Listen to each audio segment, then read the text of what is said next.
trying to see the forest for the trees. That's an old saying, and to do so requires perspective. Today's eye-opening perspective comes from Congressman Eric Swalwell. Recently on Piers Morgan, he divined a logic regarding your reigning POTUS.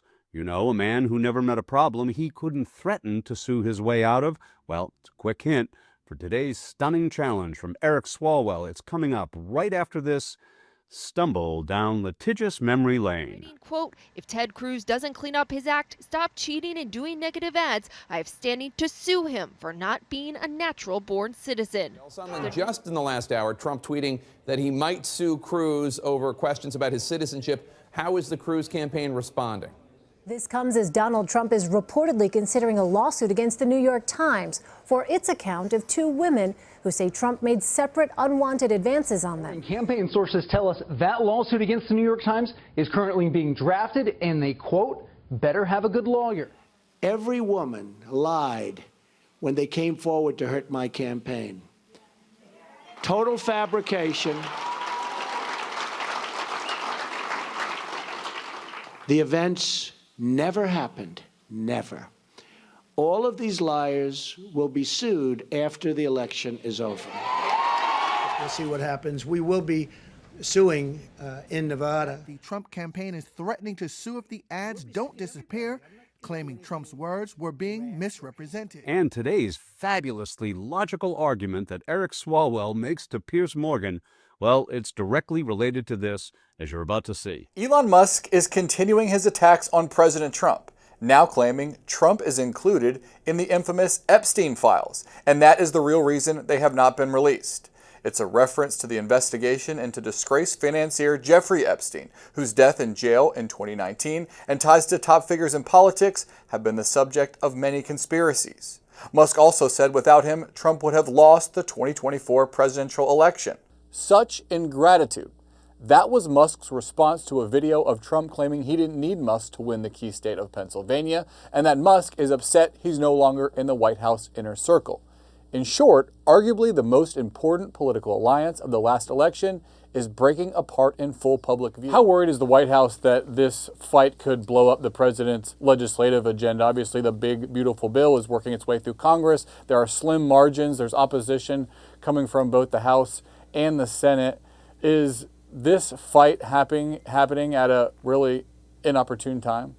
Yeah, I think certainly it's happening in an inopportune time because, you know, there are some criticisms coming from Republicans on the Hill about this bill. Obviously, it still needs to pass the Senate, and you have folks like Rand Paul, like Ron Johnson, senator from Wisconsin, who have raised some concerns about this bill, particularly around how it adds to the deficit, which, of course, the Trump White House disputes. But the fact that Elon Musk is really harping on that draws attention to their arguments. It provides sort of an ally and a megaphone for those arguments. So, while I think the White House and Republicans are still fairly confident that this gets done in the end, certainly Elon Musk is drawing further attention to some of the divisions within the party over this bill.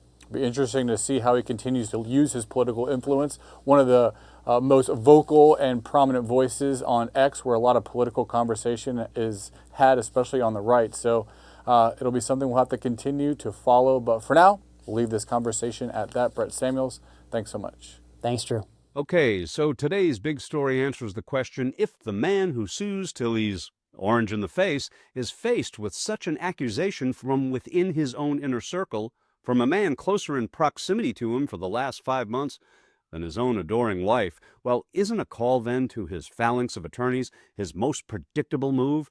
Well, Congressman Eric Swalwell, he has some divine logic to share about that in this provocative exchange with Piers Morgan. Elon's been making a lot of veiled threats against Trump. Some he's deleted, some he hasn't. He's talked whimsically about maybe sorting out a new party. But say, for argument's sake, he wanted to come back to the Democrats, where he originally was a supporter of the Democrats. I mean, all the people that seem to hate Musk most in America right now used to love him. Would you welcome him back with open arms, Elon Musk, if he decided to go back to where he was originally politically? What I welcome right now, and I encourage others to welcome, is his honest criticism of Donald Trump. We were right to oppose DOGE cuts that fired cancer scientists or reduced, air traffic controllers. But it's wrong if anybody wants to shut him down, as he is honestly bringing to light some of the corruption he saw at the White House. And in fact, there's probably no one in the world who lost more money in a single day than Elon Musk for what he said about Donald Trump. And what I say to the Epstein allegation that he made is Donald Trump is the most litigious person who's ever walked this earth. If Elon Musk tweeted at me and said that I was in the Epstein files, he would have a lawsuit on his desk within an hour. The fact that Donald Trump, the most litigious person in the world, has not yet sued Elon Musk for defamation is very, very telling and very alarming, and a signal to Democrats that we need to understand at the Department of Justice what exactly has Donald Trump ordered them to conceal from the American people. So, not to put too fine a point on it, and since we can't really trust the Supreme Court so much these days, I say let's take the made-for-TV president to the highest respectable bench of judgment that we have to get our final ruling. You, sir, are a suer, which means you like to sue people. And maybe you get off on that, but I'm telling you right now that the judicial system in this country will not tolerate those people who abuse it, because if you abuse it, people who have a real case can't get court time because the courts are clogged with this kind of frivolous nonsense. Now, say